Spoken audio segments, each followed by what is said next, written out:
Louvado seja nosso Senhor Jesus Cristo.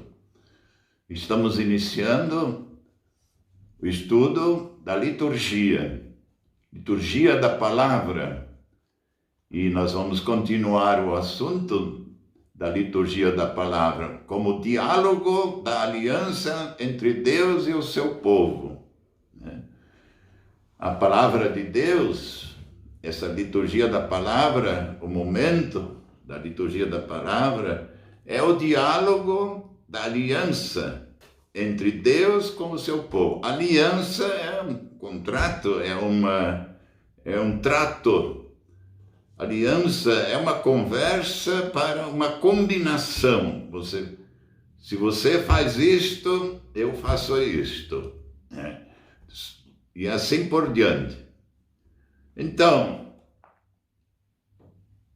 o diálogo da aliança entre Deus e o seu povo. O diálogo foi sempre a maneira de conviver com o povo.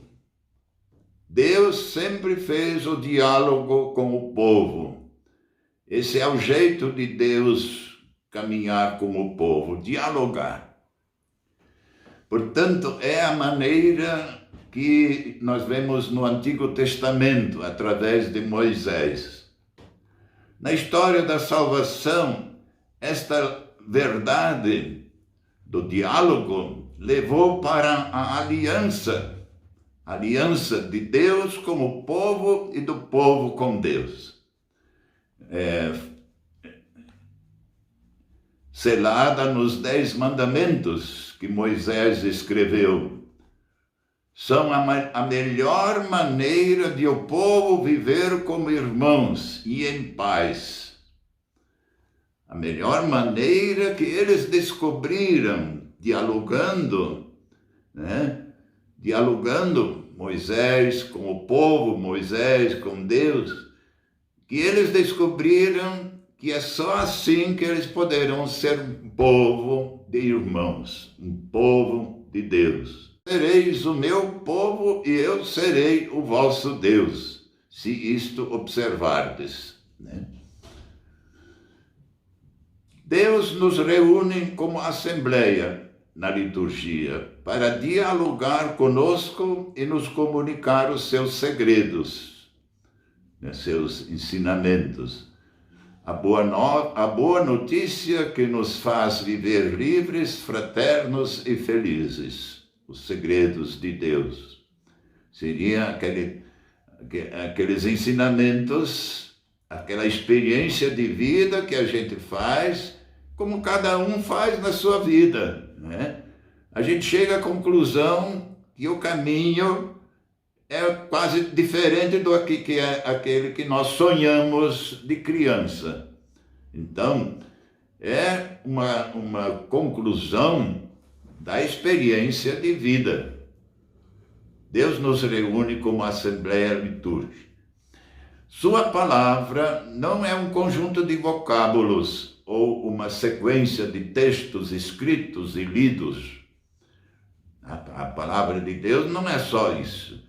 Ela é sempre um fato, um acontecimento. Isso que nós devemos ter bem claro. A palavra de Deus é um fato, um acontecimento. Ele não é um escrito, um texto lido.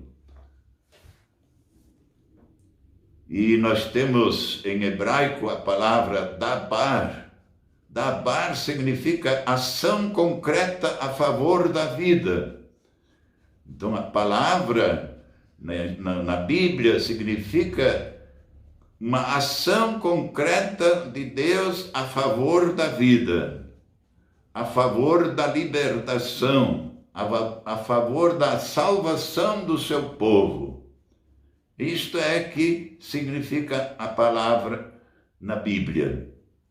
Na liturgia, esta palavra é celebrada. Celebrada significa tornar célebre. É isso que é o núcleo, o centro.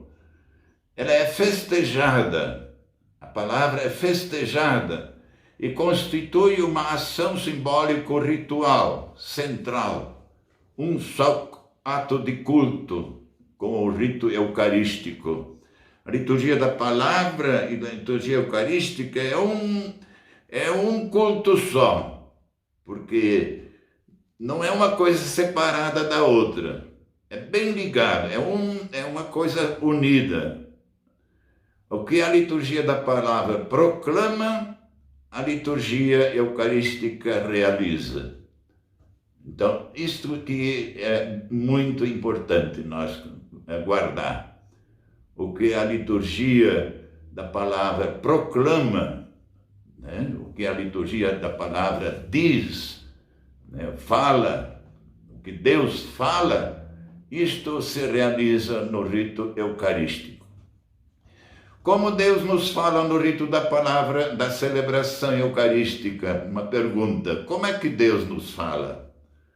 Ele nos fala primeiramente nos acontecimentos.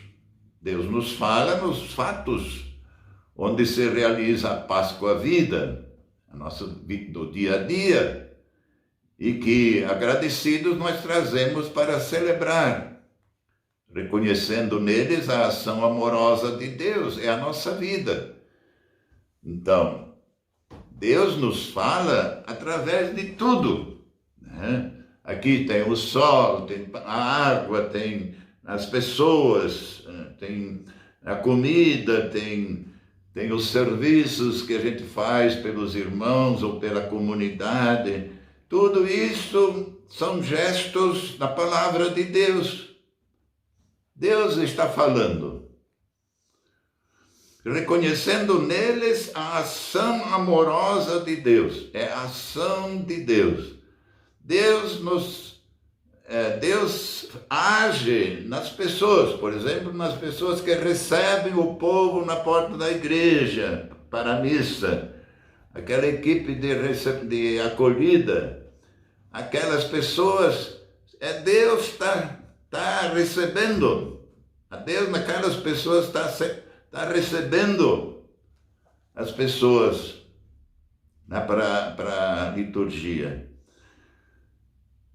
Então, a vida, portanto, deve ser o primeiro livro a ser lido em nossas celebrações.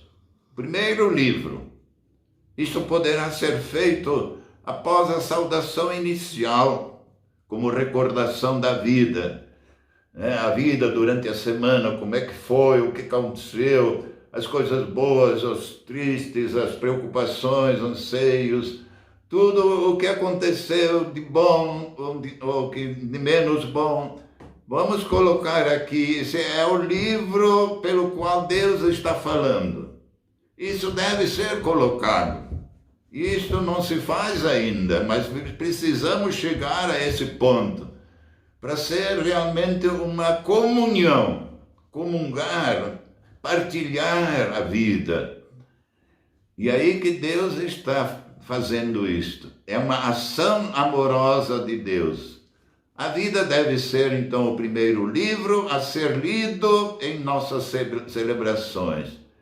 Isso poderá ser feito após a saudação inicial, como recordação da vida, ou abrindo o rito da palavra antes da proclamação dos textos bíblicos. O primeiro livro. O segundo livro, então, Deus nos fala também pelas Sagradas Escrituras, nos dois testamentos, com textos escolhidos, proclamados e meditados como palavra viva e atual. São textos escolhidos que falam sobre esse tema, sobre esta realidade, para colocar luzes sobre a realidade da nossa vida. Essas luzes clareiam por onde devemos andar. Pela palavra de Deus saberemos por onde andar. Quer dizer, a luz, a palavra de Deus que nós lemos e meditamos, ela ilumina a realidade da nossa vida. Deus nos fala também pelas Sagradas Escrituras, nos dois testamentos, com textos escolhidos, proclamados e meditados como palavra de Deus, viva e atual. como afirma o documento do Concílio Vaticano II sobre a liturgia. Diz assim: é Cristo quem fala, e sua fala é ação libertadora. Lembrem aí a palavra hebraica dabar, é ação libertadora. A palavra de Deus é ação libertadora, que nos ajuda a compreender os fatos da realidade e corrigir os rumos, nos anima e dá força para prosseguirmos na caminhada e testemunhando e realizando a Páscoa na história. Por isso, o leitor ou a leitora afirma, após as leituras, palavra do Senhor, e depois do Evangelho, palavra da salvação. Ou seja, acontecimento que salva. Pode ser, em vez de ser palavra, pode ser acontecimento que salva. Ou acontecimento que nos faz passar da morte para a vida. Palavra, canto, silêncio e gestos constituem as ações simbólicas do rito da palavra, que tem a proclamação do Evangelho como ponto alto. A primeira leitura é um texto geral do Primeiro Testamento e sempre escolhido em relação ao Evangelho daquele domingo. O salmo que vem a seguir é escolhido como eco da primeira leitura. Como resposta, trecho significativo das cartas apostólicas do Segundo Testamento são oferecidos na segunda leitura. O canto de aclamação é um verso tirado do próprio Evangelho. De domingo a domingo vamos sendo alimentados pelo Senhor com o pão da palavra, que nos revela seu mistério, que nos comunica sua força e nos transforma em suas testemunhas. Com a homilia, o diálogo entre Deus e o seu povo continua, através de quem preside ou da pessoa que faz a homilia. Deus vai como que desvendando, dando-nos um novo olhar sobre nossa vida, ajudando-nos a interpretar nossa realidade, nos interpela, desafia e nos leva a aderir, a nos comprometer com o renovado ardor à boa nova do reino. Os acontecimentos vividos e interpretados à luz das Escrituras, tendo como referência Jesus e o mistério de sua Páscoa, são elementos indispensáveis do rito da palavra. Movido pela palavra de Deus, proclamada, ouvida, entendida e acolhida no íntimo de cada pessoa, a comunidade faz ecoar livre e corajosa sua adesão na profissão de fé e pelas preces una-se a Cristo, suplicando ao Pai pelas suas necessidades e pelas urgências do mundo. E para depois vocês refletirem, podem responder essas perguntas. Que elementos constituem o rito da palavra na missa? E a outra, como se dá o diálogo da aliança entre Deus e o seu povo na celebração? Então, era isso. Vamos meditar muito sobre este assunto, porque é muito importante para nós podermos participar com entendimento na palavra de Deus. E Deus que abençoe em nome do Pai, do Filho e do Espírito Santo.